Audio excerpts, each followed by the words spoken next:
ਸ੍ਰੀ ਵਾਹਿਗੁਰੂ ਜੀ।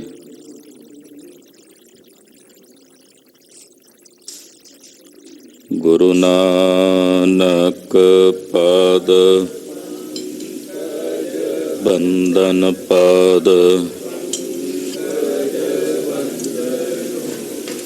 ਸਿਮਰੋ ਅੰਗਦ ਦੁਖ ਗੁਰ ਅਮਰਦਾਸ ਹਿਰਦੈ ਨਿਤ ਧਿਆਵੋ ਹਿਰਦੈ ਸ਼੍ਰੀ ਗੁਰੂ ਰਾਮਦਾਸ ਗੁਣ ਗੁਰੂ ਅਰਜਨ ਬਿਘਨਨ ਕੇ ਬਿਘਨਨ ਕੇ ਹਰ ਗੋਬਿੰਦ ਸ਼ੁਭ ਮਤ ਸ਼੍ਰੀ ਹਰਿ ਰਾਏ ਨਮੋ ਕਰ ਜੋਰੀ ਨਮੋ ਸ੍ਰੀ ਹਰਿ ਕ੍ਰਿਸ਼ਨ ਮਨਾਉ ਤੇਗ ਬਹਾਦਰ ਵਾਹਿਗੁਰੂ ਪਰਮ ਸ਼੍ਰੀ ਗੁਰੂ ਗੋਬਿੰਦ ਸਿੰਘ ਬੇਸਾਲਾ ਪਰੋਂ ਤਰਾ ਪਰ ਪੁੰਨ ਪੁੰਨ ਸੀਸਾ ਵਾਹਿਗੁਰੂ ਪੁੰਨ ਪੁੰਨ ਸੀਸਾ ਬੰਦੋ ਬਾਰ ਬਾਰ ਜਗਦੀਸਾ ਏਕੰਕਾਰ ਸਤਿਗੁਰੂ ਤੇਹ ਪ੍ਰਸਾਦ ਸਚ ਹੋਏ। ਵਾਹਿਗੁਰੂ ਜੀ ਕੀ ਫਤਿਹ ਹੈ ਬਿਘਨ ਬਿਨਾਸਨ ਸੋਏ। ਜਿਸ ਮਹਿ ਅੰਮ੍ਰਿਤ ਗਿਆਨ ਹੈ ਮਾਨਕ ਭਗਤ ਵੈਰਾਗ ਗੁਰੂ ਗ੍ਰੰਥ ਸਾਹਿਬ ਉਦਦ ਬੰਦੋਂ ਕਰ ਅਨੁਰਾਗ ਗੁਰੂ ਗ੍ਰੰਥ ਸਾਹਿਬ ਉਦਦ ਬੰਦੋਂ ਕਰ ਅਨੁਰਾਗ। ਸਤਿਨਾਮ ਸ੍ਰੀ ਵਾਹਿਗੁਰੂ ਸਾਹਿਬ ਜੀ। ਦੋਹਰਾ ਸੋ ਇਕਾਦਸ਼ੀ ਸਦਾ ਹੀ ਸੰਤਨ ਕੇ ਮਨ ਮਾਹੇ ਜੋ ਤੂੰ ਭਾਖਤ ਬ੍ਰਤ ਕੋ ਗਤ ਐਸੀ ਲਖ ਤਾਹੇ। ਵਾਹਿਗੁਰੂ ਜੀ ਕਾ ਖਾਲਸਾ ਵਾਹਿਗੁਰੂ ਜੀ ਕੀ ਫਤਿਹ। ਜੁਗੋ ਜੁਗ ਅਟਲ ਸਤਿਗੁਰੂ ਬਾਣੀ ਗੁਰੂ ਗੁਰੂ ਹੈ ਬਾਣੀ ਵਿੱਚ ਬਾਣੀ ਅੰਮ੍ਰਿਤ ਸਾਰੇ ਗੁਰਬਾਣੀ ਕਹੈ ਸੇਵਕ ਜਨ ਮਾਨੈ ਪ੍ਰਤਖ ਗੁਰੂ ਨਿਸਤਾਰੇ। ਸ਼੍ਰੀ ਗੁਰੂ ਗ੍ਰੰਥ ਸਾਹਿਬ ਜੀ ਮਹਾਰਾਜ ਜੀ ਦੀ ਪਾਵਨ ਪਵਿੱਤਰ ਹਜ਼ੂਰੀ 'ਚ ਸਤਿਗੁਰੂ ਨੌਵੇਂ ਪਾਤਸ਼ਾਹ ਤਿਲਕ ਤੇ ਜੰਜੂ ਦੇ ਰਾਖੇ ਧੰਨ ਗੁਰੂ ਤੇਗ ਬਹਾਦਰ ਸਾਹਿਬ ਜੀ ਮਹਾਰਾਜ ਜੀ ਦੇ ਪਰਮ ਪਵਿੱਤਰ ਪਾਵਨ ਚਰਨ ਛੋਹ ਪ੍ਰਾਪਤ ਇਤਿਹਾਸਕ ਸਥਾਨ ਤੇ ਹਾਜ਼ਰੀਆਂ ਭਰ ਕੇ ਆਪ ਸਮੂਹ ਮਾਈ ਭਾਈ ਪ੍ਰੇਮੀ ਜਨ ਸਤਿਗੁਰੂ ਧੰਨ ਗੁਰੂ ਨਾਨਕ ਸਾਹਿਬ ਸੱਚੇ ਪਾਤਸ਼ਾਹ ਜੀ ਮਹਾਰਾਜ ਜੀ ਦੀ ਜਨਮ ਸਾਖੀ ਬਹੁਤ ਹੀ ਅਦਬ ਸਤਿਕਾਰ ਸ਼ਰਧਾ ਭਾਵਨਾ ਸਹਿਤ ਸਰਵਣ ਕਰ ਰਹੇ ਹਾਂ। ਇਹ ਸਮਾਂ ਸਤਿਗੁਰਾਂ ਦੀ ਸੰਗਤ ਵਿੱਚ ਜੋ ਬੀਤ ਰਿਹਾ ਸਫਲ ਹੋ ਰਿਹਾ ਹੈ। ਘਰ ਤੋਂ ਚੱਲਣ ਵੇਲੇ ਹੀ ਸਤਿਗੁਰੂ ਜੀ ਦੇ ਚਰਨਾਂ ਵਿੱਚ ਹਾਜ਼ਰੀ ਲੱਗਣੀ ਪ੍ਰਾਰੰਭ ਹੋ ਜਾਂਦੀ ਹੈ। ਜਿਹੜਾ ਸਮਾਂ ਸਤਿਗੁਰਾਂ ਦੀ ਯਾਦ ਵਿੱਚ ਗੁਜ਼ਰਦਾ ਹੈ, ਪਾਤਸ਼ਾਹ ਦੇ ਚਰਨਾਂ ਵਿੱਚ ਆਉਣ ਸਮੇਂ ਜਿਹੜਾ ਸਮਾਂ ਬੀਤਦਾ ਹੈ, ਉਹ ਸਾਰਾ ਸਮਾਂ ਸਫਲ ਹੈ। ਜਿਹੜਾ ਨਿਰੰਕਾਰ ਦੀ ਯਾਦ ਤੋਂ ਬਿਨਾਂ ਸਮਾਂ ਬੀਤਦਾ ਉਹ ਨਿਸ਼ਫਲ ਹੈ। ਜਗਤ ਗੁਰੂ ਬਾਬਾ ਜੀ ਦੇ ਅਨੰਨ ਸੇਵਕ ਭਾਈ ਸਾਹਿਬ ਭਾਈ ਮਨ ਸੁਖ ਜੀ,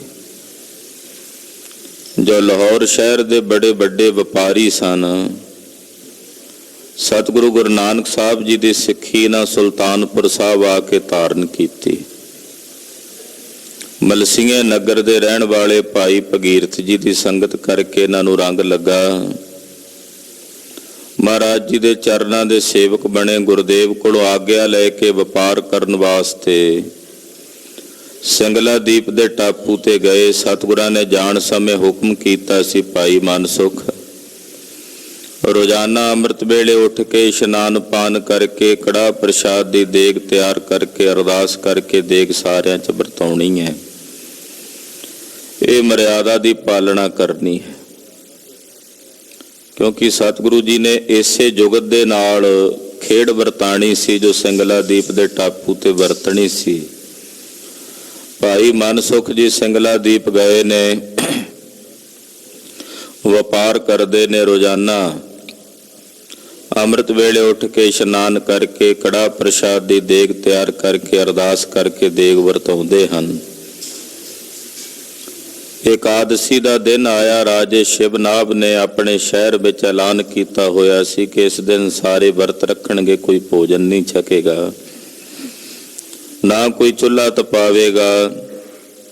ਪਰ ਭਾਈ ਮਨ ਸੁਖ ਨੇ ਗੁਰੂ ਸਾਹਿਬ ਦੇ ਬਚਨਾਂ ਦੀ ਪਾਲਣਾ ਕਰਦਿਆਂ ਇਕਾਦਸ਼ੀ ਵਾਲੇ ਦਿਨ ਵੀ ਅੰਮ੍ਰਿਤ ਵੇਲੇ ਉੱਠ ਕੇ ਇਸ਼ਨਾਨ ਪਾਨ ਕੀਤਾ, ਨਿਤਨੇਮ ਕੀਤਾ, ਬਾਣੀ ਪੜ੍ਹੀ, ਕੜਾਹ ਪ੍ਰਸ਼ਾਦ ਦੀ ਦੇਗ ਤਿਆਰ ਕਰਕੇ ਵਰਤਾਉਣ ਲੱਗੇ ਤੇ ਨਗਰ 'ਚ ਸ਼ੋਰ ਮਚ ਗਿਆ। ਰਾਜੇ ਸ਼ਿਵਨਾਭ ਕੋਲ ਸ਼ਿਕਾਇਤ ਹੋਈ ਕਿ ਜੀ ਕੋਈ ਬੰਦਾ ਹੈ, ਵਿਅਕਤੀ ਹੈ, ਜਿਸ ਨੇ ਅੱਜ ਚੁੱਲ੍ਹਾ ਤਪਾਇਆ ਤੇ ਕੜਾਹ ਪ੍ਰਸ਼ਾਦ ਦੀ ਦੇਗ ਤਿਆਰ ਕਰਕੇ ਵਰਤਾਣੀ ਚਾਹੀ। ਰਾਜੇ ਨੇ ਗੁੱਸਾ ਕਰਕੇ ਭਾਈ ਮਨ ਸੁਖ ਜੀ ਨੂੰ ਆਪਣੇ ਕੋਲ ਸੱਦਿਆ। ਕਹਿਣ ਲੱਗਾ ਕਿ ਵੇਖਣ ਵਿੱਚ ਤੂੰ ਸਾਡੇ ਭਾਈਚਾਰੇ ਦਾ ਲੱਗਦਾ ਹੈ, ਪਰ ਤੂੰ ਸਾਡੀ ਮਰਿਆਦਾ ਦਾ ਪਾਲਣ ਨਹੀਂ ਕੀਤਾ, ਜੇ ਇਕਾਦਸ਼ੀ ਦਾ ਵਰਤ ਨਹੀਂ ਰੱਖਿਆ। ਭਾਈ ਮਨ ਸੁਖ ਜੀ ਕਹਿਣ ਲੱਗੇ, ਰਾਜਾ ਸ਼ਿਵਨਾਭ, ਜਿਹੜਾ ਵਰਤ ਤੁਸੀਂ ਕਦੇ-ਕਦੇ ਰੱਖਦੇ ਹੋ, ਸਾਡੇ ਸਤਿਗੁਰਾਂ ਦੇ ਹੁਕਮ ਨਾਲ ਉਹ ਵਰਤ ਅਸੀਂ ਰੋਜ਼ਾਨਾ ਹੀ ਰੱਖਦੇ ਹਾਂ। ਥੋੜਾ ਖਾਣਾ ਤੇ ਥੋੜਾ ਸਵਣਾ, ਇਹ ਸਾਡਾ ਨਿਤ ਦਾ ਵਰਤ ਹੈ। ਅਲਪ ਆਹਾਰ ਸੁਲਪ ਸੀ ਨਿੰਦਰਾ, ਦਇਆ ਛਿਮਾ ਤਨ ਪ੍ਰੀਤ। ਕਲਗੀਧਰ ਸਾਹਿਬੇ ਕਮਾਲ ਸ੍ਰੀ ਗੁਰੂ ਗੋਬਿੰਦ ਸਿੰਘ ਸਾਹਿਬ ਜੀ ਮਹਾਰਾਜ ਜੀ ਦੇ ਵੀ ਬਚਨ ਹਨ। ਅਸੀਂ ਥੋੜਾ ਖਾਣਾ ਤੇ ਥੋੜਾ ਸਵਣ ਦਾ ਵਰਤ ਰੱਖਦੇ ਹਾਂ। ਰਾਜਾ ਸ਼ਿਵਨਾਭ ਭਾਈ ਮਨ ਸੁਖ ਜੀ ਦੇ ਬਚਨ ਸੁਣ ਰਿਹਾ ਤੇ ਅਸਰ ਵੀ ਕਰ ਰਹੇ ਨੇ ਬਚਨ। ਅਸੀਂ ਵੀ ਕਿਸੇ ਨਾਲ ਗੱਲਬਾਤ ਕਰਦੇ ਹਾਂ, ਬਚਨ ਕਰਦੇ ਹਾਂ, ਪਰ ਸਾਡੇ ਬਚਨ ਕਿਸੇ ਤੇ ਅਸਰ ਨਹੀਂ ਕਰਦੇ। ਉਹ ਬਚਨ ਵੀ ਅੱਗੇ ਆ ਰਹੇ ਨੇ ਵੀ ਕਿਉਂ ਅਸਰ ਨਹੀਂ ਕਰਦੇ ਭਲਾ। ਆਓ ਮਨ ਬਿਰਤੀਆਂ ਇਕਾਗਰ ਕਰੀਏ। ਜਗਤ ਗੁਰੂ ਧੰਨ ਧੰਨ ਸ੍ਰੀ ਗੁਰੂ ਨਾਨਕ ਦੇਵ ਸਾਹਿਬ ਜੀ ਮਹਾਰਾਜ ਗਰੀਬ ਨਵਾਜ ਸਤਿਗੁਰੂ ਜੀ ਦੇ ਪਵਿੱਤਰ ਚਰਨਾਂ ਵਿੱਚ ਆਪਣੀਆਂ ਹਾਜ਼ਰੀਆਂ ਲਵਾਈਏ ਤੇ ਰਸਨਾ ਨੂੰ ਪਵਿੱਤਰ ਕਰਦਿਆਂ ਆਖੀਏ ਜੀ, ਸਤਨਾਮ ਸ੍ਰੀ ਵਾਹਿਗੁਰੂ ਸਾਹਿਬ ਜੀ। ਸਤਨਾਮ ਸ੍ਰੀ ਵਾਹਿਗੁਰੂ ਸਾਹਿਬ। ਦੋਹਰਾ ਸੋ ਇਕਾਦਸ਼ੀ ਸਦਾ ਹੀ ਸੰਤਨ ਕੇ ਮਨ ਮਾਹੇ। ਭਾਈ ਮਨ ਸੁਖ ਜੀ ਕਹਿੰਦੇ, ਰਾਜਾ ਸ਼ਿਵਨਾਭ, ਤੁਹਾਡੀ ਇਕਾਦਸ਼ੀ ਕਦੇ ਆਉਂਦੀ ਹੈ? ਸਾਡੇ ਪਾਸ ਜਿਹੜੇ ਸੰਤ ਜਨ ਹਨ, ਉਹਨਾਂ ਸੰਤ ਜਨਾਂ ਦੇ ਪਾਸ ਉਹ ਇਕਾਦਸ਼ੀ ਰੋਜ਼ ਹੀ ਵਰਤਦੀ ਹੈ। ਸਾਡੀ ਇਕਾਦਸ਼ੀ ਤਾਂ ਨਿਤ ਦੀ ਹੈ। ਜੋ ਤੂੰ ਭਾਖਦ ਬ੍ਰਤ ਕੋ ਗਤ ਐਸੀ ਲਖ ਤਾਹੇ। ਜਿਹੜਾ ਤੂੰ ਇਕਾਦਸ਼ੀ ਦਾ ਵਰਤ ਦੱਸਦਾ, ਸਾਡੇ ਉਹ ਇਕਾਦਸ਼ੀ ਦਾ ਵਰਤ ਰੋਜ਼ ਹੀ ਲੱਗਾ ਰਹਿੰਦਾ ਹੈ। ਅਸੀਂ ਤਾਂ ਰੋਜ਼ ਹੀ ਐਸਾ ਵਰਤ ਪਾਲਦੇ ਹਾਂ। ਚੌਪਈ ਪੁਨ ਮੱਜਨ ਕੀ ਗਾਥਾ ਸੁਣੀਏ। ਥੋੜਾ ਖਾਣਾ ਤੇ ਥੋੜਾ ਸਵਣਾ, ਇਹ ਸਾਡਾ ਨਿਤ ਦਾ ਵਰਤ ਹੈ। ਖਾਲਸਾ ਜੀ, ਅੱਜ ਦੇ ਵਰਤਮਾਨ ਦੇ ਸਮੇਂ ਵਿੱਚ ਵੀ ਵੇਖਣ 'ਚ ਬਹੁਤ ਕੁਝ ਆਉਂਦਾ ਹੈ। ਗੁਰੂ ਕੇ ਸਿੱਖਾਂ ਦੇ ਘਰਾਂ ਵਿੱਚ ਵੀ ਇਹ ਮਨਮਤ ਦੀਆਂ ਰੀਤੀਆਂ ਜਿਹੜੀਆਂ ਨੇ ਉਹ ਚੱਲਣ ਲੱਗ ਪਈਆਂ। ਸਿੱਖਾਂ ਦੇ ਘਰ ਦੀਆਂ ਇਹ ਰੀਤੀਆਂ ਨਹੀਂ ਹਨ ਕਿ ਕਦੇ ਕਿਹੜਾ ਵਰਤ ਰੱਖਣਾ, ਕਦੇ ਕਰਵਾ ਚੌਥ ਦਾ ਵਰਤ ਰੱਖਣਾ ਤੇ ਕਦੇ ਸੋਮਵਾਰੀ ਮੱਸਿਆ ਦਾ ਵਰਤ ਰੱਖਣਾ। ਇੱਦਾਂ ਦੇ ਬਹੁਤ ਸਾਰੇ ਵਰਤ ਅੱਜ ਕੱਲ ਸਿੱਖਾਂ ਦੇ ਘਰਾਂ ਵਿੱਚ ਵੀ ਰੱਖਣ ਵਾਲੇ ਨਜ਼ਰ ਆਉਂਦੇ ਹੈ। ਮਹਾਰਾਜ ਗਰੀਬ ਨਵਾਜ ਸਾਹਿਬ ਜੀ ਨੇ ਇਹਨਾਂ ਫੋਕੇ ਕਰਮ ਕਾਂਡਾਂ ਦਾ ਖੰਡਨ ਕੀਤਾ। ਐਸਾ ਵਰਤ ਨਹੀਂ ਰੱਖਣਾ।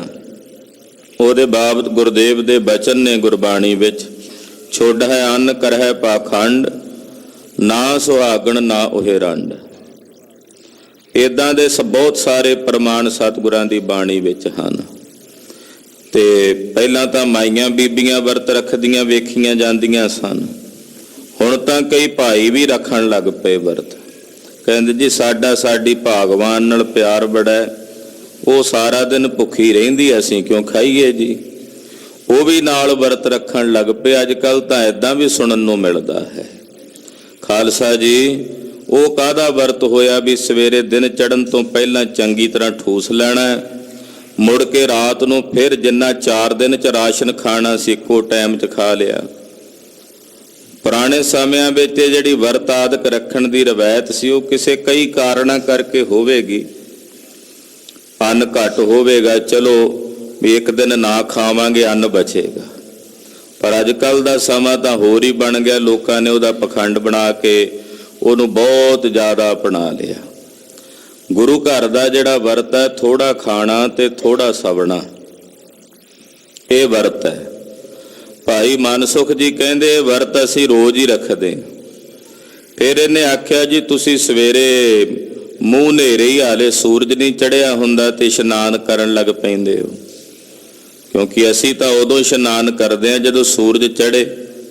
ਸੂਰਜ ਚੜ੍ਹਦਿਆਂ ਇਸ਼ਨਾਨ ਕਰਨ ਦਾ ਸਾਡਾ ਵਿਧਾਨ ਹੈ। ਤੋ ਭਾਈ ਸਾਹਿਬ ਭਾਈ ਮਨਸੁਖ ਜੀ ਹੁਣ ਉਹਦੇ ਬਾਰੇ ਦੱਸਣ ਲੱਗੇ ਨੇ। ਕਹਿੰਦੇ ਜੋ ਤੂੰ ਕਹਿਣਾ ਨਾ ਵੀ ਅੰਮ੍ਰਿਤ ਵੇਲੇ ਉੱਠ ਕੇ ਇਸ਼ਨਾਨ ਕਰੀਦਾ ਹੈ, ਨਿਸ਼ਚੇ ਨਾਨ ਅਧਿਕ ਫਲ ਜਨੀਏ। ਅੰਮ੍ਰਿਤ ਵੇਲੇ ਉੱਠ ਕੇ ਸੂਰਜ ਚੜ੍ਹਨ ਤੋਂ ਪਹਿਲਾਂ ਇਸ਼ਨਾਨ ਕਰਨ ਦਾ ਜਿਹੜਾ ਮਹਾਤਮ ਹੈ ਉਹ ਬੜਾ ਵੱਡਾ ਹੈ। ਵੈਦਿਕ ਕਿਰਿਆ ਦੇ ਰੂਪ ਦੇ ਵਿੱਚ ਵੀ, ਜਦੋਂ ਵੈਦਿਕ ਕਿਰਿਆ ਦਾ ਮਤਲਬ ਹੁੰਦਾ ਜਿਹੜੇ ਡਾਕਟਰੀ ਪੱਖ ਤੋਂ ਇਸ਼ਨਾਨ ਕਰਨ ਦਾ, ਜਿਹੜਾ ਅੰਮ੍ਰਿਤ ਵੇਲੇ ਇਸ਼ਨਾਨ ਕਰਨ ਦਾ ਬੜਾ ਵੱਡਾ ਮਹਾਤਮ ਹੈ। ਵੀ ਸੂਰਜ ਚੜ੍ਹਨ ਤੋਂ ਪਹਿਲਾਂ ਉੱਠਣਾ ਇਸ਼ਨਾਨ ਕਰਨ ਦਾ, ਉਹਦਾ ਬੜਾ ਮਹਾਤਮ। ਅਧਿਆਤਮਿਕ ਰੂਪ ਵਿੱਚ ਵੀ ਇਹਦਾ ਬੜਾ ਵੱਡਾ ਪੁੰਨ ਹੈ, ਇਹਦਾ ਬੜਾ ਵੱਡਾ ਮਹਾਤਮ ਹੈ। ਜਾਮ ਜਾਮਨੀ ਨਾਵਣ ਕਰਹੀ। ਮਹਾਰਾਜ ਜੀ ਭਾਈ ਮਨਸੁਖ ਜੀ ਕਹਿੰਦੇ, ਹੇ ਰਾਜਾ ਸ਼ਿਵਨਾਭ, ਪੈਰ ਰਾਤ ਰਹਿੰਦੇ ਅੰਮ੍ਰਿਤ ਵੇਲੇ ਇਸ਼ਨਾਨ ਕਰਨਾ। ਬਹੁਤ ਸਾਰੇ ਗੁਰਮੁਖ ਕਈ ਪੁੱਛਦੇ ਐ ਕਿ ਜੀ ਪਿਛਲਾ ਪੈਰ ਜਿਹੜਾ ਰਾਤ ਦਾ ਉਹ ਕਿਹੜਾ ਤੇ ਕਿੰਨੇ ਵਜੇ ਤੋਂ ਕਿੰਨੇ ਵਜੇ ਤੱਕ ਹੁੰਦਾ ਹੈ। ਉਹ ਇਸ ਤਰ੍ਹਾਂ ਹੈ ਗੁਰੂ ਖਾਲਸਾ ਜੀ ਕਿ ਮੌਸਮ ਦੇ ਮੁਤਾਬਕ, ਜਿਵੇਂ ਸੂਰਜ ਦੇ ਚੜ੍ਹਨ ਤੋਂ 3 ਘੰਟੇ ਪਹਿਲਾਂ ਜਿਹੜਾ ਸਮਾਂ ਹੋਵੇਗਾ ਉਹ ਰਾਤ ਦਾ ਪਿਛਲਾ ਪਹਿਰ ਹੈ। ਮੰਨ ਲਓ ਜਿਵੇਂ ਅੱਜ ਕੱਲ 7 ਵਜੇ ਸੂਰਜ ਉਦੇ ਹੁੰਦਾ, ਲੋ ਲੱਗਦੀ ਹੈ 7 ਵਜੇ, ਤੇ ਲੋ ਲੱਗਣ ਤੋਂ ਪਹਿਲਾਂ ਜਿਹੜੇ 3 ਘੰਟੇ ਨੇ ਉਹ ਪਹਿਲਾ ਪਹਿਰ ਹੋਵੇਗਾ।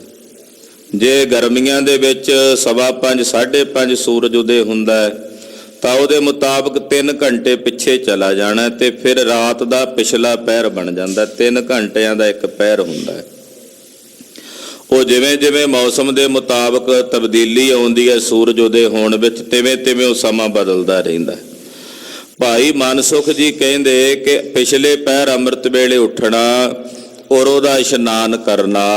ਕੰਚਨ ਭਾਰ ਦਾਨ ਫਰ ਫਰਹੀ। ਸਾਡੇ ਗੁਰਦੇਵ ਦਾ ਹੁਕਮ ਹੈ ਕਿ ਪਹਿਰ ਰਾਤ ਰਹਿੰਦੇ ਅੰਮ੍ਰਿਤ ਵੇਲੇ ਇਸ਼ਨਾਨ ਕਰਦਾ, ਜਿਹੜਾ ਬਾਣੀ ਪੜ੍ਹਦਾ ਹੈ, ਉਹਨੂੰ 1.25 ਮਣ ਸੋਨਾ ਦਾਨ ਕਰਨ ਦਾ ਫਲ ਪ੍ਰਾਪਤ ਹੁੰਦਾ ਹੈ। ਕੰਚਨ ਭਾਰ, 1.25 ਮਣ ਸੋਨਾ ਦਾਨ ਕਰਨ ਦਾ ਪੁੰਨ ਮਹਾਤਮ ਉਸ ਨੂੰ ਪ੍ਰਾਪਤ ਹੁੰਦਾ ਹੈ। ਚਤੁਰ ਘਟੀ ਨਿਸ ਤੇ ਜੋ ਨਹਾਵੇ। ਜਿਹੜਾ 4 ਘੜੀਆਂ ਰਾਤ ਬਾਕੀ ਬਚਿਆ ਇਸ਼ਨਾਨ ਕਰਦਾ ਹੈ, ਤਿਤਨੋ ਦਾਨ ਰਜਤ ਫਲ ਪਾਵੇ। ਉਹਨੂੰ 1.25 ਮਣ ਚਾਂਦੀ ਦਾਨ ਕਰਨ ਦਾ ਮਹਾਤਮ ਫਲ ਪ੍ਰਾਪਤ ਹੁੰਦਾ ਹੈ। ਸ਼ਾਸਤਰਾਂ 'ਚ ਲਿਖਿਆ ਹੈ। ਘਟੀ ਰਹਿਣ ਤੇ ਕਰਹਿ ਇਸ਼ਨਾਨਾ। ਜਿਹੜਾ ਘੜੀ ਰਾਤ ਰਹਿੰਦਿਆਂ ਇਸ਼ਨਾਨ ਕਰਦਾ ਹੈ, ਫਲ ਹੋਵੇ ਖੀਰ 1.25 ਮਨ ਦਾਨਾ।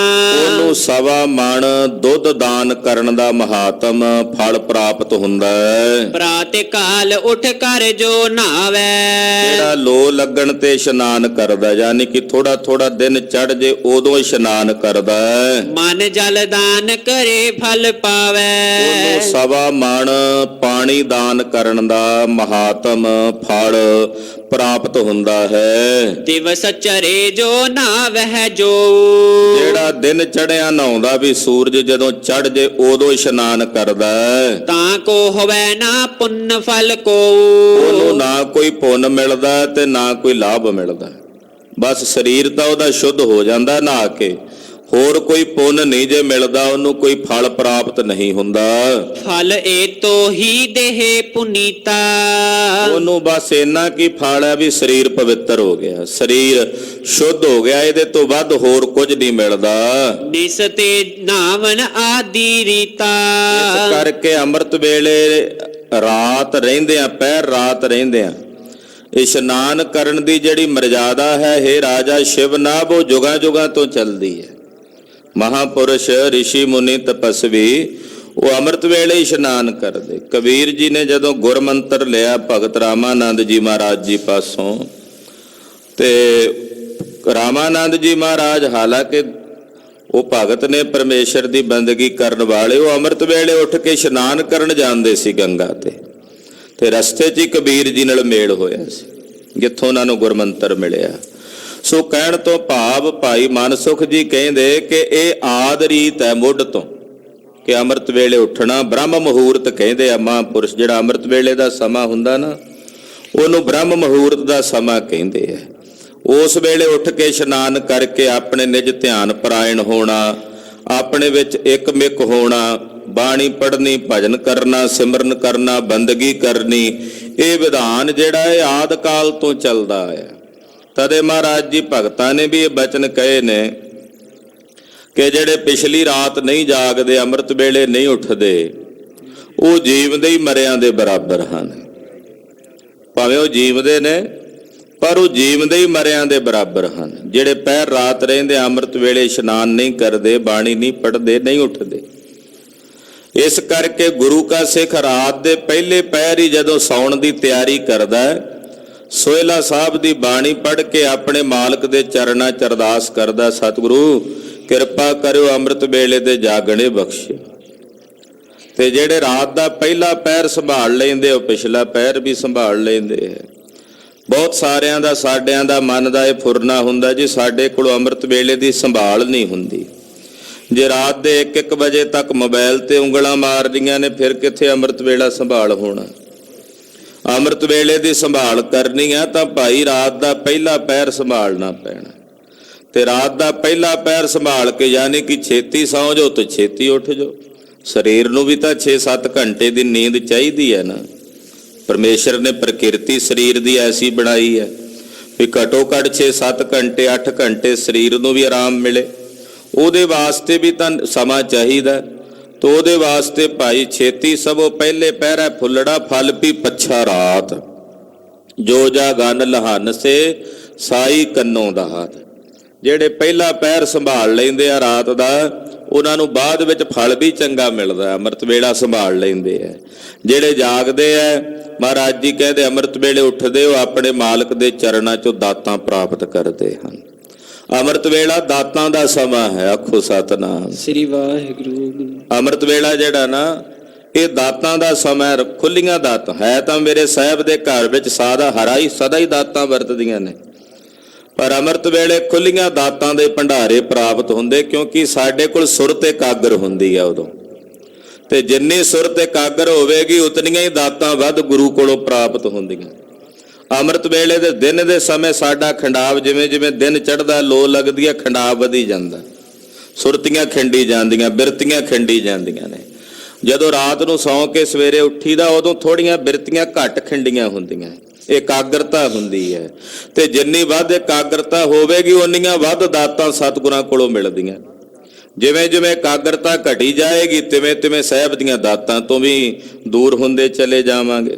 ਤੋ ਅੰਮ੍ਰਿਤ ਵੇਲੇ ਦਾ ਸਮਾਂ ਬੜਾ ਪਿਆਰਾ ਸਮਾਂ ਮਹਾਂਪੁਰਸ਼ ਦੱਸਦੇ ਹੈ ਕਿ ਭਾਈ ਇਹ ਉਹ ਸਮਾਂ ਜਦੋਂ ਤੁਸੀਂ ਆਪਣੇ ਆਪ ਨਾਲ ਮਿਲ ਕੇ ਬਹਿ ਸਕਦੇ ਹੋ। ਗੁਰੂ ਕੇ ਸਿੱਖਾਂ ਵਿੱਚ ਇਹ ਪੁਰਾਤਨ ਸਮੇਂ ਦੀ ਮਰਿਆਦਾ ਰਹੀ ਹੈ, ਪਰ ਅੱਜ ਕੱਲ੍ਹ ਵਰਤਮਾਨ ਦੇ ਸਮੇਂ 'ਚ ਵੇਖੀਏ ਤੇ ਸਾਡੇ ਵਿੱਚ ਇਹ ਪੱਖ ਘਟ ਰਿਹਾ ਹੈ। ਅਸੀਂ ਜਿਹੜਾ ਇਹ ਮੇਲ ਹੈ ਨਾ ਗੁਰੂ ਖਾਲਸਾ ਜੀ, ਮਹਾਂਪੁਰਸ਼ ਦੱਸਦੇ ਹੈ ਕਿ ਇੱਕ ਜੜ ਦਾ ਮੇਲ ਹੁੰਦਾ ਤੇ ਇੱਕ ਜੜ ਚੇਤਨ ਦਾ ਮੇਲ ਹੁੰਦਾ। ਜਿਹੜਾ ਜੜ ਚੇਤਨ ਦਾ ਮੇਲ ਹੈ ਉਹ ਅੰਮ੍ਰਿਤ ਵੇਲੇ ਜਦੋਂ ਅਸੀਂ ਬਾਣੀ ਪੜ੍ਹਨ ਵੇਲੇ ਆਪਣੇ ਸਰੂਪ ਦੇ ਵਿੱਚ ਇਕਾਗਰ ਹੁੰਨੇ ਆ, ਉਹ ਜੜ ਚੇਤਨ ਦਾ ਮੇਲ ਹੈ। ਉਹ ਆਨੰਦ ਅੱਜ ਸਾਡੇ ਤੋਂ ਬਹੁਤ ਦੂਰ ਹੁੰਦਾ ਚੱਲਿਆ ਜਾ ਰਿਹਾ ਹੈ। ਕੁਝ ਸਮੇਂ ਲਈ ਨੇਤਰ ਮੁੰਦ ਕੇ ਆਪਣੇ ਧਿਆਨ ਵਿੱਚ ਬੈਠਣਾ, ਧਿਆਨ ਦੀ ਪ੍ਰਕਿਰਿਆ ਵਿੱਚ ਬੈਠਣਾ। ਬੜੇ ਬੜੇ ਮੱਤ ਨੇ ਜਿਨ੍ਹਾਂ ਨੇ ਇਸ ਬਿਰਤੀ ਨੂੰ ਧਾਰਨ ਕੀਤਾ ਹੋਇਆ, ਜਿਹੜੇ ਧਿਆਨ ਸਾਧਨਾ ਕਰਦੇ ਹੈ।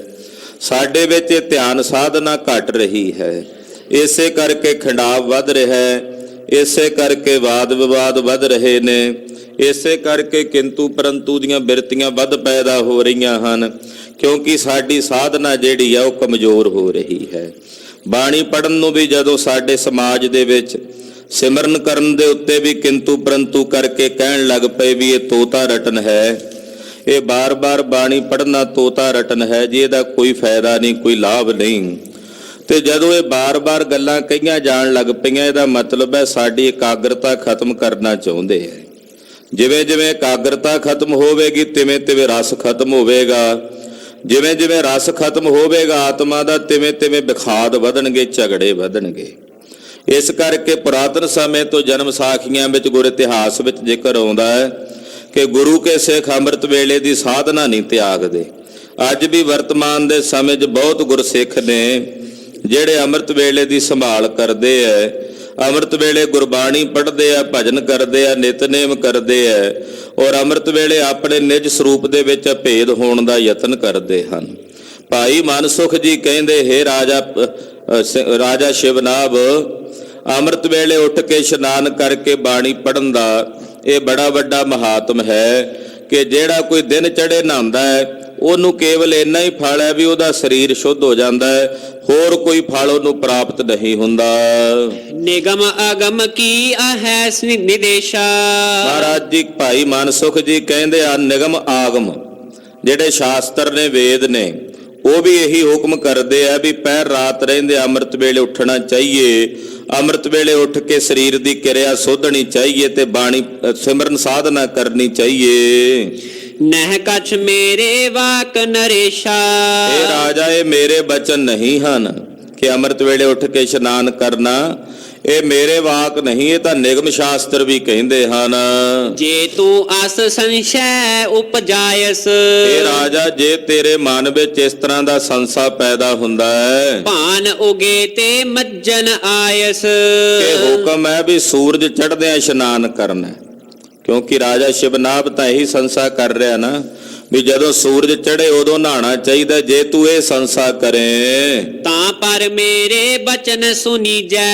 ਤੇਰੇ ਉਸ ਸੰਸੇ ਦੀ ਨਿਵਰਤੀ ਲਈ ਮੈਂ ਤੈਨੂੰ ਇਹ ਬਚਨ ਦੱਸਦਾ ਸੁਣ। ਨੀਕੇ ਸੁਮਤ ਧਾਰ ਮਨ ਲੀਜੈ। ਔਰ ਸ੍ਰੇਸ਼ਟ ਮਤ ਧਾਰਨ ਕਰਕੇ ਨਾ ਬਚਨਾਂ ਨੂੰ ਆਪਣੇ ਹਿਰਦੇ ਵਿੱਚ ਵਸਾ। ਦੋਹਰਾ ਕੇਤਿਕ ਦਿਨਨ ਤੈ ਪਰਵ੍ਰਿਤੀ ਕਰਮ ਕਾਂਡ ਕੀ ਰੀਤ। ਆ ਜਿਹੜੀ ਕਰਮ ਕਾਂਡ ਦੀ ਰੀਤ ਹੈ ਨਾ, ਇਹ ਕੁਝ ਸਮੇਂ ਤੋਂ ਹੀ ਪ੍ਰਵਿਰਤ ਹੋਈ ਹੈ, ਪੁਰਾਣੀ ਨਹੀਂ ਹੈ। ਕਿ ਸੂਰਜ ਚੜ੍ਹੇ ਉੱਠ ਕੇ ਨਹਾਉਣ ਦੀ ਜਿਹੜੀ ਇਹ ਪ੍ਰਵਿਰਤੀ ਹੋਈ ਹੈ, ਕੁਝ ਸਮੇਂ ਤੋਂ ਹੀ ਪੈਦਾ ਹੋਈ ਹੈ, ਇਹ ਪੁਰਾਣੀ ਨਹੀਂ, ਆਦ ਜੁਗਾਦੀ ਨਹੀਂ। ਕਰ ਹੈ ਨਾਨ ਰਵ ਉਦੈ ਤੇ ਅਸ ਬਿਦ ਸਮਝੋ ਚੀਤ। ਜਿਹੜਾ ਸੂਰਜ ਚੜ੍ਹਨ ਵੇਲੇ ਨਹਾਉਣ ਦਾ ਵਿਧਾਨ ਚੱਲਿਆ, ਇਹ ਥੋੜੇ ਸਮੇਂ ਤੋਂ ਚੱਲਿਆ। ਪੁਰਾਤਨ ਸਮੇਂ ਦੀ ਜਿਹੜੀ ਮਰਿਆਦਾ ਹੈ, ਸਨਾਤਨੀ ਮਰਿਆਦਾ ਹੈ ਤੁਹਾਡੀ, ਉਹਦੇ 'ਚ ਅੰਮ੍ਰਿਤ ਵੇਲੇ ਉੱਠ ਕੇ ਇਸ਼ਨਾਨ ਕਰਨ ਦਾ ਵਿਧਾਨ ਲਿਖਿਆ ਹੋਇਆ ਹੈ। ਚੌਪਈ ਜਾਮ ਜਾਮਨੀ ਮੱਜਨ ਕਿ ਕਰਕੇ ਪਹਿਰ ਰਾਤ ਰਹਿੰਦਿਆਂ ਇਸ਼ਨਾਨ ਕਰਕੇ ਸਿਮਰਹਿ ਨਾਮ ਪ੍ਰੇਮ ਔਰ ਧਰ ਕੇ ਪਰਮੇਸ਼ਰ ਦਾ ਸਿਮਰਨ ਕਰਨਾ, ਭਜਨ ਕਰਨਾ, ਇਹ ਮਰਿਆਦਾ ਹੈ। ਤੇ ਜਿਹੜੀ ਇਹ ਤੁਸੀਂ ਸੂਰਜ ਚੜ੍ਹੇ ਹੋਏ ਇਸ਼ਨਾਨ ਕਰਨ ਦੀ ਰੀਤੀ ਹੈ, ਕੁਝ ਸਮੇਂ ਤੋਂ ਚੱਲੀ ਹੈ, ਪੁਰਾਣੀ ਨਹੀਂ ਹੈ। ਇਹ ਉਹਨਾਂ ਨੇ ਚਲਾਈ ਹੈ ਜਿਹੜੇ ਕਹਿੰਦੇ ਜੀ ਸਾਡੀ ਬੈਟਰੀ ਚਾਰਜ ਨਹੀਂ ਹੁੰਦੀ ਜਦੋਂ ਤੱਕ ਸੂਰਜ ਨਾ ਚੜ੍ਹਦਾ, ਉਦੋਂ ਤੱਕ ਜੋ ਸੁੱਤੇ ਨਾ ਰਹੀਏ। ਇਹ ਮਰਿਆਦਾ ਉਹਨਾਂ ਨੇ ਚਲਾਈ। ਜਿਹੜੇ ਆਲਸੀ ਦਲਿੱਦਰੀ ਲੋਕ ਸੀ ਉਹਨਾਂ ਆਖਿਆ ਜੀ ਸੂਰਜ ਚੜ੍ਹੇ ਨਹਾਉਣਾ ਚਾਹੀਦਾ, ਸੂਰਜ ਚੜ੍ਹੇ ਇਸ਼ਨਾਨ ਕਰਨਾ ਚਾਹੀਦਾ, ਵੀ ਜਦੋਂ ਨੇਜਾ ਸਿਰ ਤੇ ਆ ਜਾਏ ਸੂਰਜ ਤੇ ਉਦੋਂ ਤੱਕ ਬੈਟਰੀ ਚਾਰਜ ਹੋਵੇ। ਇਦਾਂ ਦੇ ਬਹੁਤ ਸਾਰੇ ਲੋਕ ਹੁੰਦੇ ਆ। ਇਹ ਆਲਸੀ ਦਲਿੱਦਰੀ ਲੋਕਾਂ ਦੀ ਪ੍ਰਵਿਰਤੀ ਹੈ। ਜਿਹੜੇ ਰੱਬ ਦੇ ਪਿਆਰੇ ਨੇ ਉਹ ਤਾਂ ਅੰਮ੍ਰਿਤ ਵੇਲੇ ਦੀ ਸੰਭਾਲ ਕਰਕੇ ਇਸ਼ਨਾਨ ਕਰਕੇ ਪ੍ਰੇਮ ਸਹਿਤ ਪਰਮੇਸ਼ਰ ਦਾ ਸਿਮਰਨ ਕਰਦੇ ਹਨ। ਮਹਿਮਾ ਜਾਗਨ ਪਿਛਲੀ ਰਹਿਣਾ ਪਿਛਲੀ ਰਾਤ ਜਾਗਣ ਦੀ ਬੜੀ ਵੱਡੀ ਭਾਰੀ ਮਹਿਮਾ ਹੈ। ਨਿਗਮ ਆਗਮ ਪਾਖਤ ਕਹਿ ਬੈਨਾ ਇਹ ਤਾਂ ਸ਼ਾਸਤਰ ਵੇਦ ਵੀ ਸਾਰੇ ਕਹਿੰਦੇ ਹਨ। ਇੱਕ ਗੱਲ ਹੋਰ ਸੁਣਨ ਵਾਲੀ, ਵਿਚਾਰਨ ਵਾਲੀ ਹੈ। ਹੁਣ ਕੋਈ ਆਖੇ ਕਿ ਮੈਂ ਅੰਮ੍ਰਿਤ ਵੇਲੇ ਉੱਠਦਾ ਰੋਜ਼ ਜੀ, ਮੇਰੇ ਵਰਗਾ ਕੋਈ ਨਹੀਂ। ਅੰਮ੍ਰਿਤ ਵੇਲੇ ਉੱਠ ਕੇ ਇਸ਼ਨਾਨ ਕਰੇ, ਭਜਨ ਨਾ ਕਰੇ, ਫਿਰ ਕੀ ਫਾਇਦਾ ਬਈ? ਫਿਰ ਤਾਂ ਕੋਈ ਲਾਭ ਨਹੀਂ ਨਾ। ਵੀ ਇਕੱਲਾ ਇਸ਼ਨਾਨ ਕਰ ਲਵੇ, ਭਜਨ ਨਾ ਕਰੇ, ਬਾਣੀ ਨਾ ਪੜ੍ਹੇ, ਸਿਮਰਨ ਨਾ ਕਰੇ ਤੇ ਅੰਮ੍ਰਿਤ ਵੇਲੇ ਇਦਾਂ ਹੀ ਚੰਚਲਤਾਈ 'ਚ ਬਤੀਤ ਕਰ ਦੇਵੇ ਤੇ ਫਿਰ ਉਹਦਾ ਕੀ ਫਾਇਦਾ? ਉਹਦਾ ਵੀ ਕੋਈ ਲਾਭ ਨਹੀਂ। ਉਹਦੇ ਨਾਲੋਂ ਤਾਂ ਚੰਗਾ 2 ਘੜੀਆਂ ਹੋਰ ਸੌਂ ਲੈਂਦਾ। ਫਿਰ ਇਹੋ ਜਿਹੇ ਜਾਗਣ ਨਾਲੋਂ ਸੁਪਨਾ ਭਲਾ। ਵੀ ਜੇ ਜਾਗ ਕੇ ਵੀ ਭਜਨ ਨਹੀਂ ਕੀਤਾ ਤੇ ਫਿਰ ਜਾਗਣ ਦਾ ਫਾਇਦਾ ਕੀ ਹੈ? ਵਿਕਾਰ ਹੀ ਚਿਤਵੇ ਹੈ। ਹੁੱਲੜਬਾਜ਼ੀਆਂ ਹੀ ਕੀਤੀਆਂ ਨੇ। ਕਈ ਹੁੰਦੇ ਆ ਐਸੇ ਵੀਰ, ਅੰਮ੍ਰਿਤ ਵੇਲੇ ਵੀ ਉੱਠ ਕੇ ਉਹਨਾਂ ਨੇ ਚੰਚਲਤਾ ਹੀ ਰੱਖਣੀ ਹੈ। ਜੋ ਸ਼ੋਰ ਪਾਉਂਦੇ ਆ ਧਰਮ ਸਥਾਨਾਂ ਦੇ ਉੱਤੇ ਆ ਕੇ ਕਿ ਨਾ ਰੱਬ ਰੱਬ ਕਰਨਾ, ਨਾ ਭਜਨ ਕਰਨਾ, ਨਾ ਬਾਣੀ ਪੜ੍ਹਨੀ ਹੈ, ਰੌਲਾ ਰੱਪਾ ਪਾ ਕੇ ਵੀ ਮੇਲਾ ਜਿਹਾ ਬਣਾ ਲੈਂਦੇ ਆ ਸਮੇਂ ਨੂੰ। ਖਾਲਸਾ ਜੀ, ਇਹ ਚੰਗੀ ਪਿਰਤ ਨਹੀਂ ਹੈ।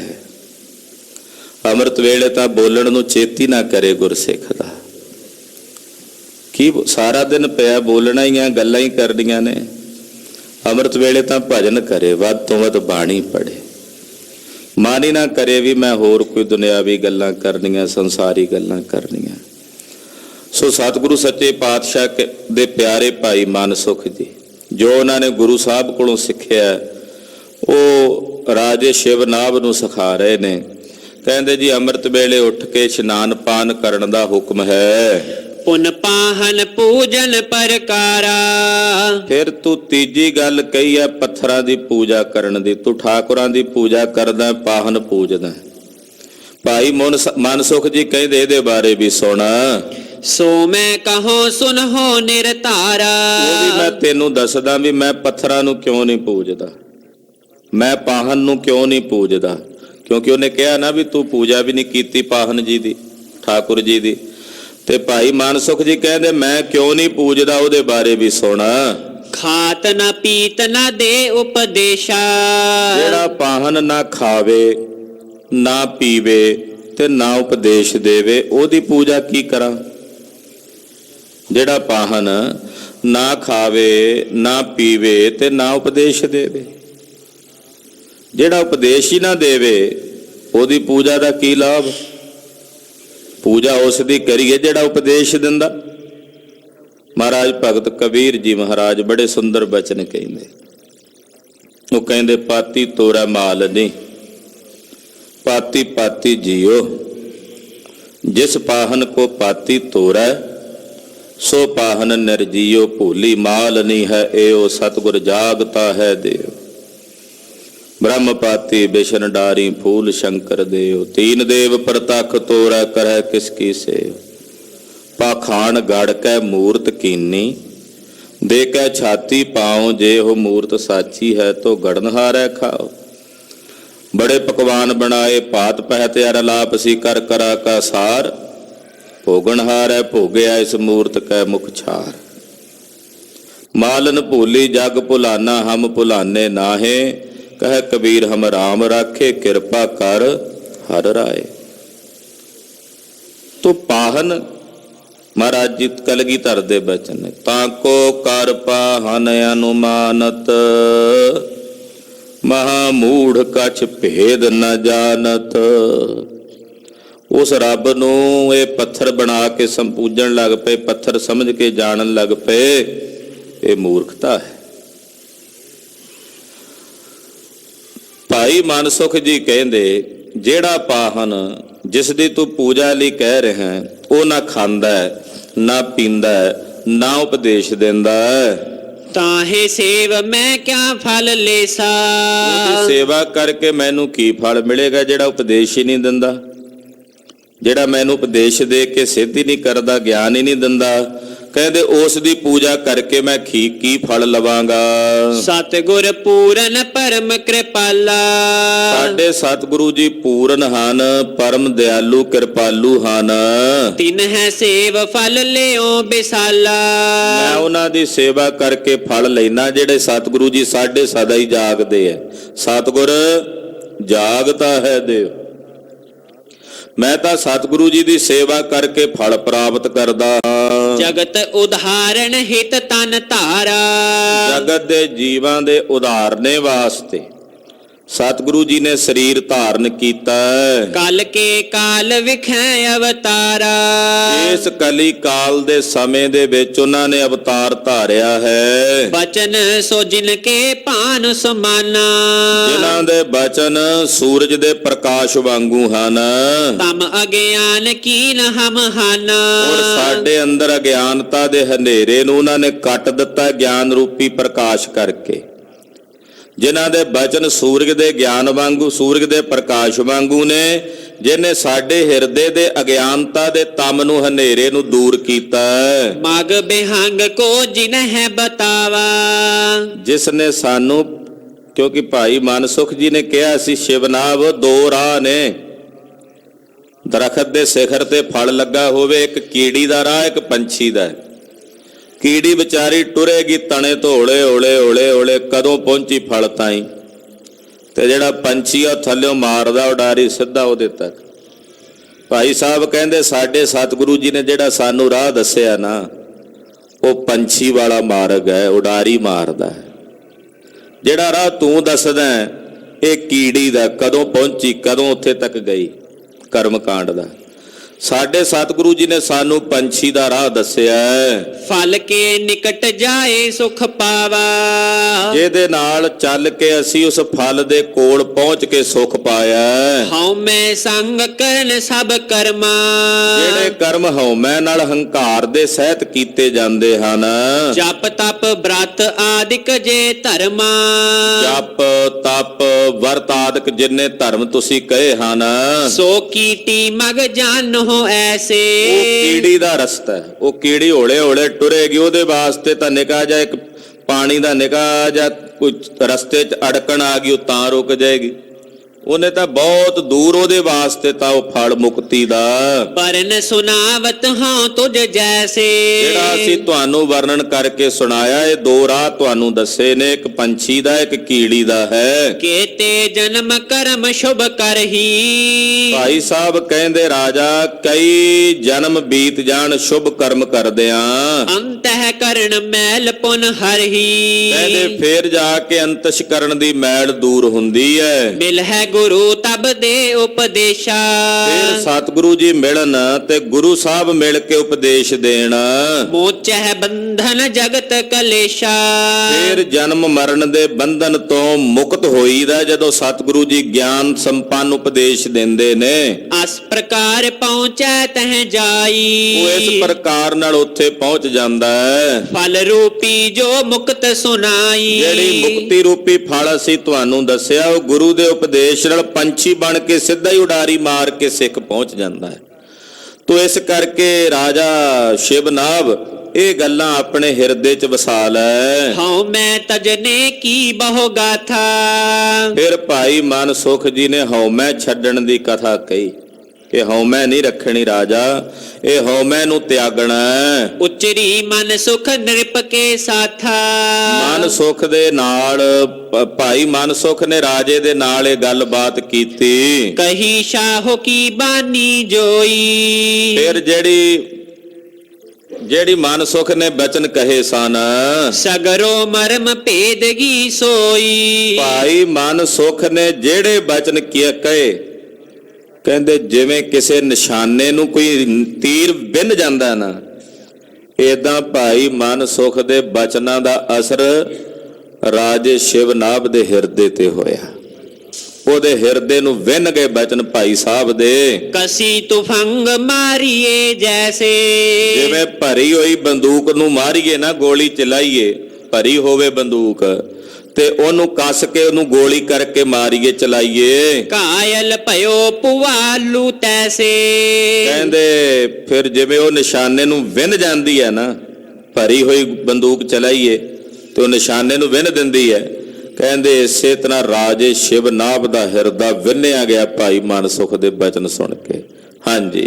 ਛੂਛੀ ਤੁਪਕ ਕਾਓ ਨਹਿ ਕਰਈ। ਜਿਹੜੀ ਖਾਲੀ ਬੰਦੂਕ ਹੁੰਦੀ ਆ ਨਾ, ਉਹਨੂੰ ਜਿੰਨਾ ਮਰਜੀ ਘੋੜਾ ਦੱਬੀ ਜਾਓ, ਉਹ ਨਹੀਂ ਕਿਸੇ ਤੇ ਅਸਰ ਕਰਦੀ, ਉਹ ਕਿਸੇ ਨੂੰ ਘਾਓ ਨਹੀਂ ਦਿੰਦੀ, ਜ਼ਖਮ ਨਹੀਂ ਦਿੰਦੀ। ਬਿਨਾ ਕਮਾਏ ਸੋ ਐਸ ਉਚਰਈ। ਇਸੇ ਤਰ੍ਹਾਂ ਜੇ ਕਮਾਏ ਹੀ ਕੀਤੇ ਬਿਨਾ ਬਚਨ ਕਹੀਏ ਨਾ, ਤੇ ਉਹ ਖਾਲੀ ਬੰਦੂਕ ਆ, ਜਿੰਨੀ ਮਰਜੀ ਚਲਾ ਲਓ, ਕੋਈ ਅਸਰ ਨਹੀਂ। ਪਰ ਜਿਹੜੇ ਮਹਾਂਪੁਰਸ਼ ਕਮਾਈ ਕਰਕੇ ਬਚਨ ਸੁਣਾਉਂਦੇ ਆ ਨਾ, ਉਹ ਇਸ ਤਰ੍ਹਾਂ ਨੇ ਜਿਵੇਂ ਭਰੀ ਹੋਈ ਬੰਦੂਕ ਦੀ ਗੋਲੀ ਮਾਰਨੀ, ਉਹਨੇ ਤਾਂ ਅਸਰ ਕਰਨਾ ਹੀ ਕਰਨਾ।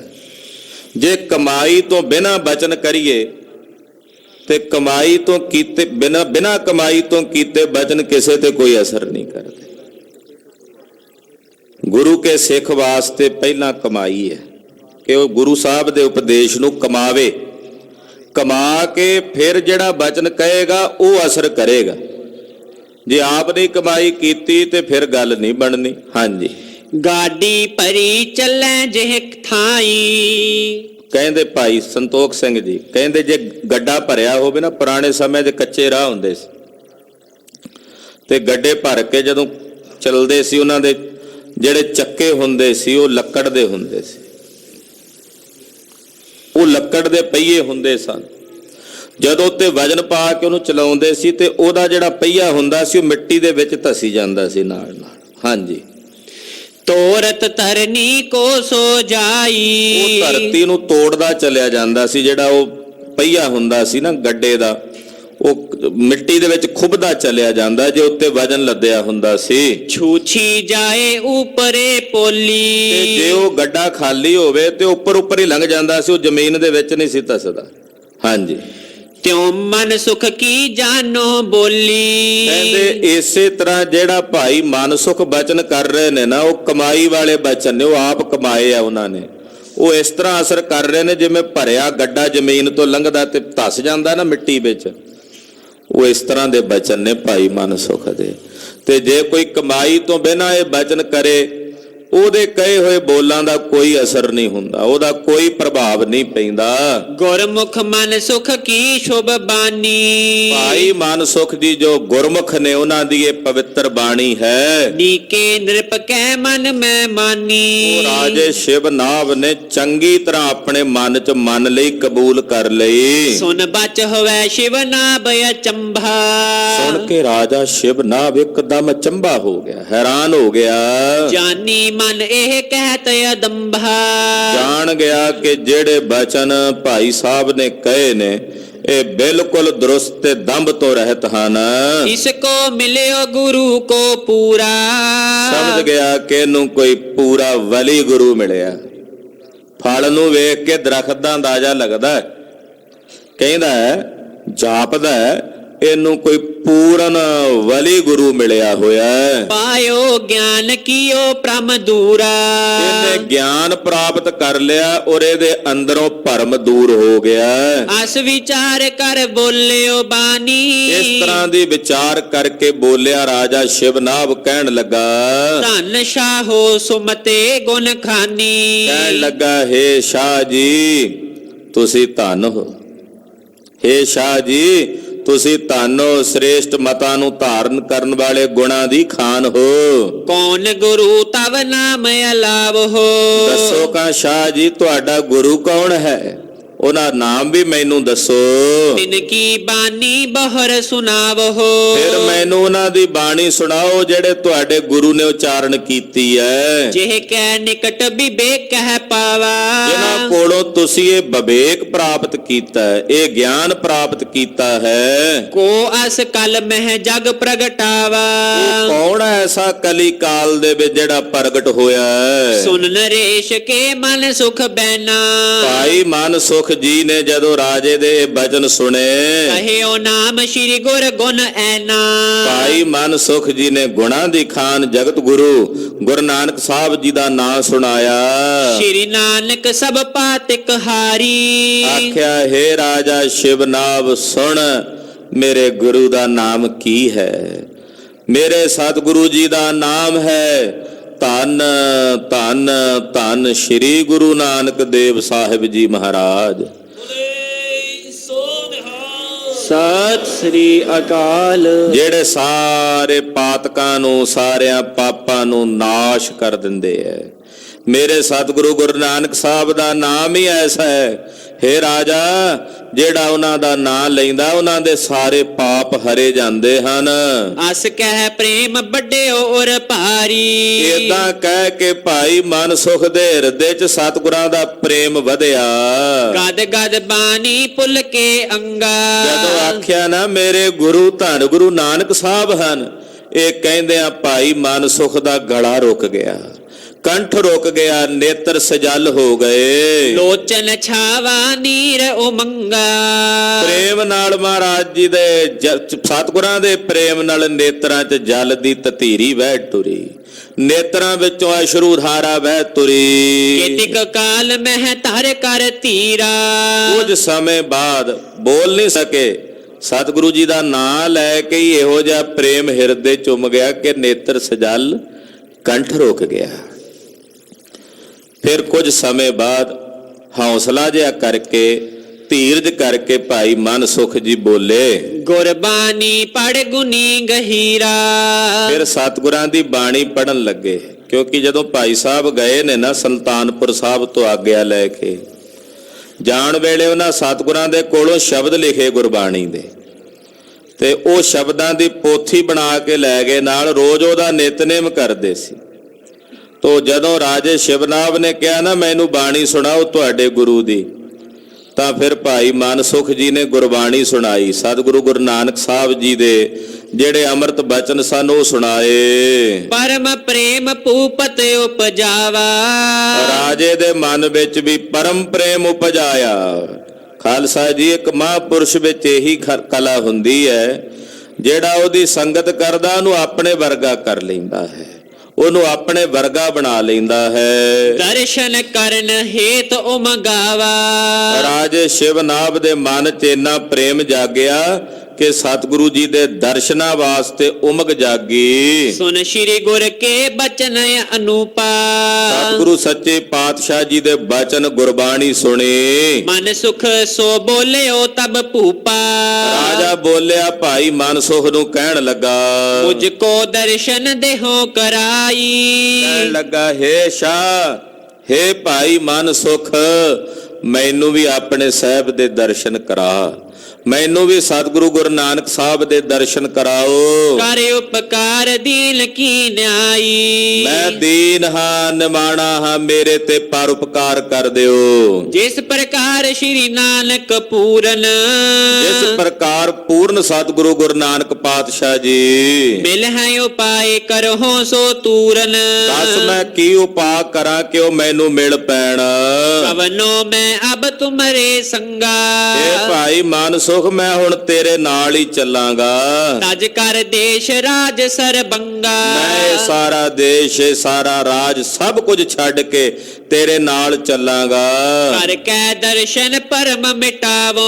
ਔਰ ਉਹਨਾਂ ਦੇ ਦਰਸ਼ਨ ਕਰਕੇ ਮੈਂ ਆਪਣਾ ਭਰਮ ਦੂਰ ਕਰਾਂਗਾ, ਆਪਣਾ ਭਰਮ ਮਿਟਾਵਾਂਗਾ। ਲੈ ਉਪਦੇਸ਼ ਪਰਮ ਪਦ ਪਾਵੋ। ਔਰ ਉਹਨਾਂ ਪਾਸੋਂ ਉਪਦੇਸ਼ ਲੈ ਕੇ ਪਰਮ ਪਦ ਵੀ ਪ੍ਰਾਪਤ ਕਰਾਂਗਾ। ਜਿਲ ਕੇ ਬਚਨ ਚੁਬੇ ਮਨ ਮੇਰੇ।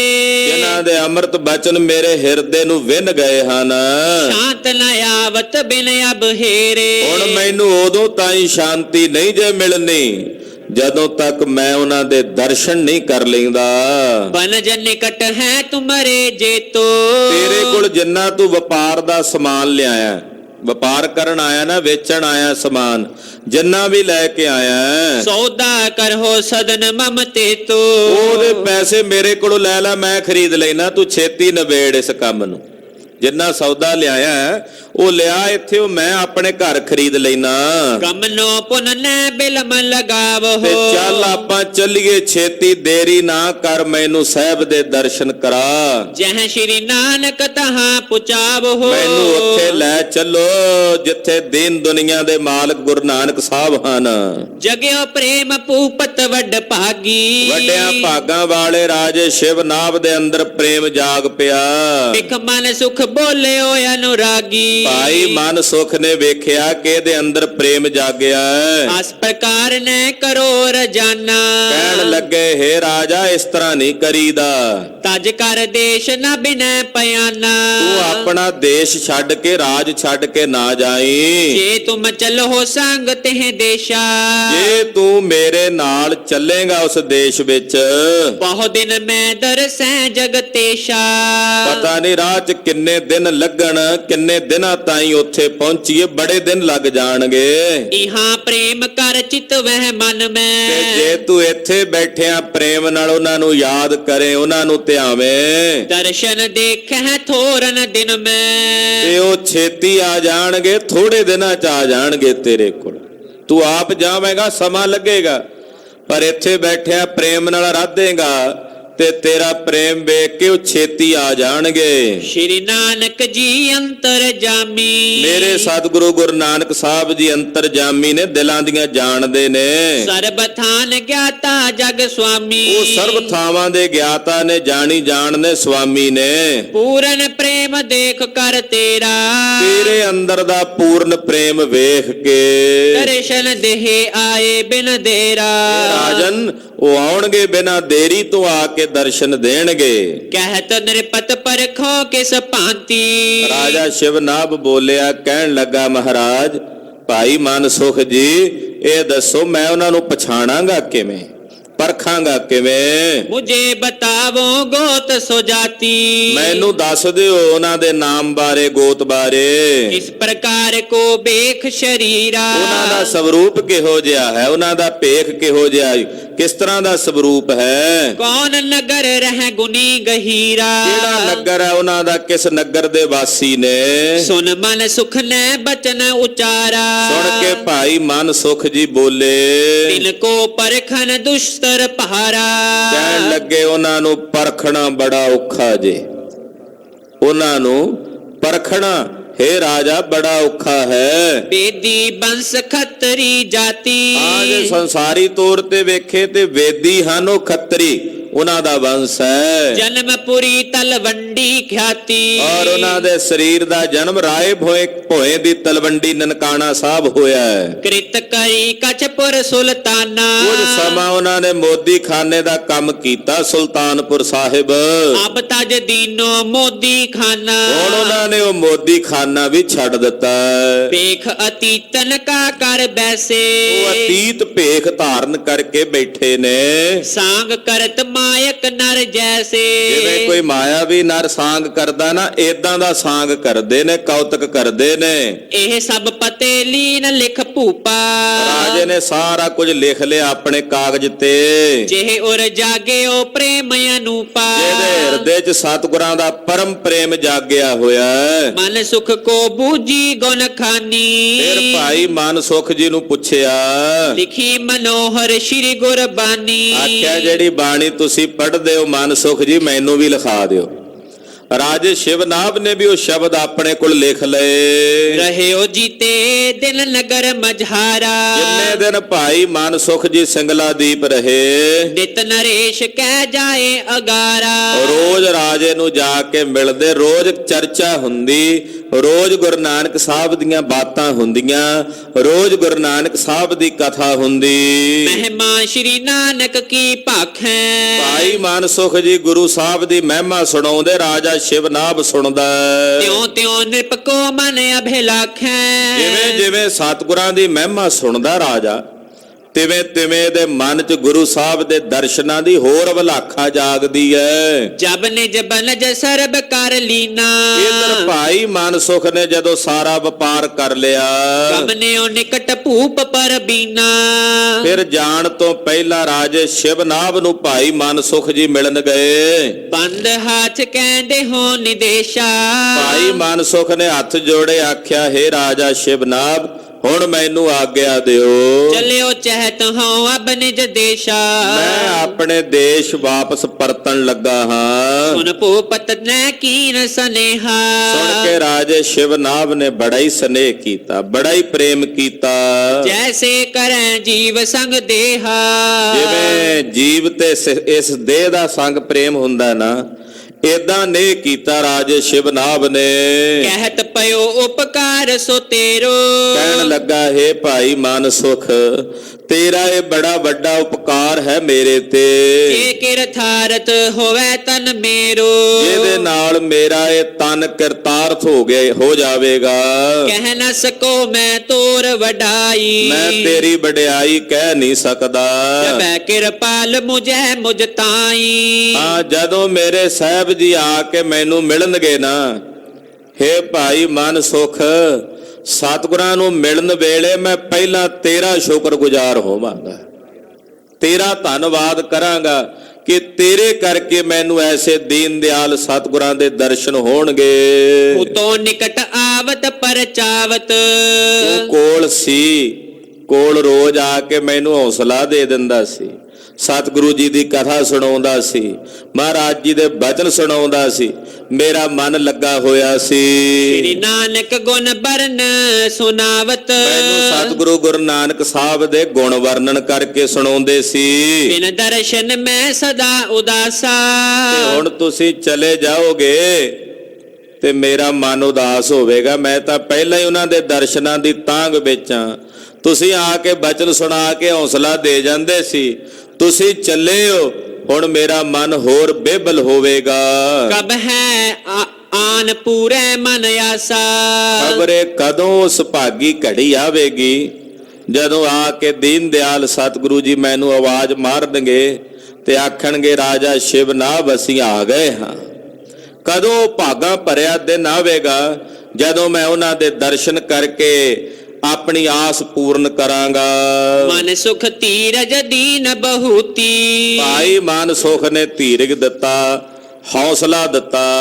ਸੁਨ ਹੋ ਨਿਰਪਤ ਤਵ ਮਤ ਅਤ ਪੂਤੀ, ਆਖਿਆ, ਹੇ ਰਾਜਾ ਸੁਣ, ਤੇਰੀ ਮਤ ਬੜੀ ਪਵਿੱਤਰ ਹੈ। ਦ੍ਰਿੜ ਨਿਸ਼ਚਾ ਰਾਖੋ ਮਨ ਮਾਹੀ, ਤੂੰ ਆਪਣੇ ਹਿਰਦੇ ਦਾ ਨਿਸ਼ਚਾ ਨਾ ਡੁਲਾਈ, ਦ੍ਰਿੜ ਨਿਸ਼ਚਾ ਰੱਖੀ। ਮਿਲ ਹੈ ਕਿਰਪਾਲ ਦੇਰ ਕਛ ਨਾਹੀ, ਕਿਰਪਾਲੂ ਸਤਿਗੁਰੂ ਜੀ ਛੇਤੀ ਆ ਮਿਲਣਗੇ, ਉਹ ਦੇਰੀ ਨਹੀਂ ਲਾਉਣਗੇ। ਅਸ ਕਹਿ ਕਰੀ ਪਰਸ ਪਰ ਬੰਦਨ, ਏਦਾਂ ਕਹਿ ਕੇ ਦੋਨਾਂ ਨੇ ਇੱਕ ਦੂਜੇ ਨੂੰ ਪ੍ਰਣਾਮ ਕੀਤੀ। ਕਵਨਿਓ ਸਿਮਰਤ ਬਿਗਨ ਨਿਕੰਦਨ, ਸਤਿਗੁਰੂ ਗੁਰੂ ਨਾਨਕ ਸਾਹਿਬ ਦਾ ਸਿਮਰਨ ਕਰਕੇ ਭਾਈ ਮਨ ਸੁਖ ਜੀ ਚੱਲ ਪਏ। ਉਤ ਭੂਪਤ ਕੇ ਮਨ ਲਿਵ ਲਾਗੀ, ਉਧਰ ਰਾਜਾ ਸ਼ਿਵਨਾਭ ਜੀ ਦੇ ਮਨ ਵਿੱਚ ਵੀ ਲਿਵ ਲੱਗ ਗਈ। ਸਿਮਰੈ ਨਿਜ ਬਾਸੁਰ ਵੱਡ ਭਾਗੀ, ਰਾਤ ਦਿਨ ਵੱਡਿਆਂ ਭਾਗਾਂ ਵਾਲੇ ਰਾਜਾ ਸ਼ਿਵਨਾਭ ਜੀ ਸਤਿਗੁਰਾਂ ਨੂੰ ਸਿਮਰਦੇ ਹਨ।